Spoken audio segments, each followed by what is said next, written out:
Hey, it's Michael Douglas. Welcome to another episode of Dr. Pundit, where we talk about music, not medicine. And this is a happy episode because one thing I've really thought about this 1960s era group is that their music is almost uniformly positive, and we really need that in today's world. And if you've never heard of this band, stick around through the video and go check them out on streaming services, and I think you'll like what you find. And this compilation actually is a good overview of this band called the Rascals, or the Young Rascals, and I'll get into that in a second. And this is more or less kind of a song review of one of the group's biggest hits, a track called A Beautiful Morning, and how this song epitomized the spirit of the group. Now, these days, we're used to our pop and rock stars being a bit angsty and tortured. Billie Eilish, anybody? But there was a time when you could be a successful act by spreading a positive aura throughout the atmosphere. And that wasn't cringe, and it didn't turn anybody off. And there's something very cool about that. The Rascals stood out in the 1960s as just such a feel-good band, and it doesn't get much better in terms of taking listeners to a very blissful place than their 1968 hit song, A Beautiful Morning. Now, don't get confused if you've heard of the band from the 60s called the Young Rascals, or in contrast to the Rascals. It's actually the same band. The Rascals added young because their record company noted another band with a similar name. And after a few years of success, the extra word fell off by the wayside. Now, the Rascals mostly originated from a band called the Starlighters that backed up Joey D, who had a novelty hit with a song called The Peppermint Twist. A few of the members decided they'd like to try it on their own, and they believed that an American band could enjoy the kind of success that all the British invasion acts were having. The band first hit it big with their energetic cover of a song called Good Lovin'.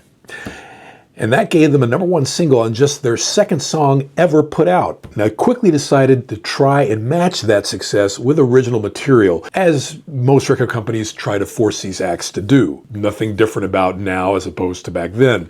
4 top 20 hits in 1967, and another #1 in a song called Groovin', my favorite hit by this band.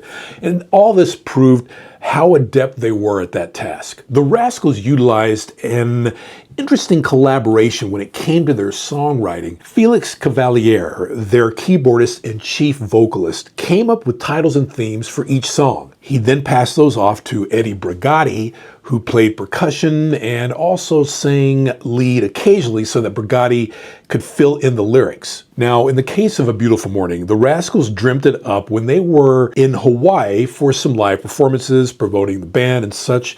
Cavaliere noted how wonderful it felt to be there in the pristine conditions, just like anybody else, a vacationer. He thought that listeners should know that feeling as well. Imagine that. An artist, a band, interpreting their feelings so that others who listen to their music can derive joy from it in the way that they would hope through their music. A Beautiful Morning actually was the first single that the Rascals were able to release under their chosen name, and it continued their string of success, making it #3 on the Billboard Hot 100, and that would lead right into a track called People Gotta Be Free. Listen to that one. Pristine. Another good feel anthem that gave them their third and final chart topper. So, A Beautiful Morning includes sweet-sounding horns and some swaying wind chimes at the beginning of the song. It plays into the overall peaceful effect of the song. Now, this is a song that sounds exactly what it is trying to espouse.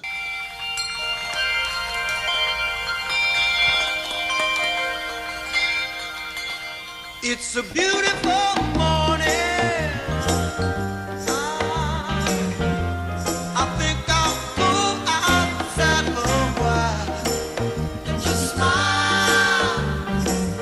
Even birds get into the act with the happy tunes that they chirp, but this guy knows that a day like this can't be wasted.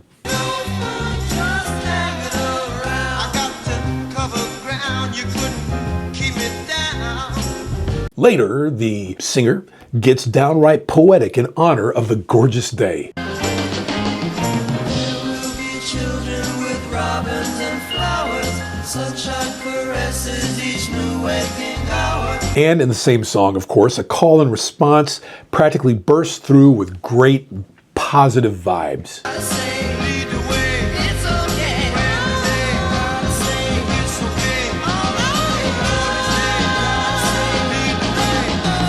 And in many ways, these lyrics sum up the entire ethos of the Rascals, who brought the benevolence like it was going out of style, and like no other band of their era. So if you've never heard of the Rascals, definitely check this band out. And actually, they've got a great compilation out called The Complete Singles, A's and B's, and, A's and B sides. And I think their whole career is pretty much summed up in the quality of their music in this compilation. So definitely check that out. I'm Michael Douglas. If you like what you see here on the channel, please don't hesitate to like and subscribe. And as the late great Barry White always used to say, let the music play. And I'll see you on the next episode.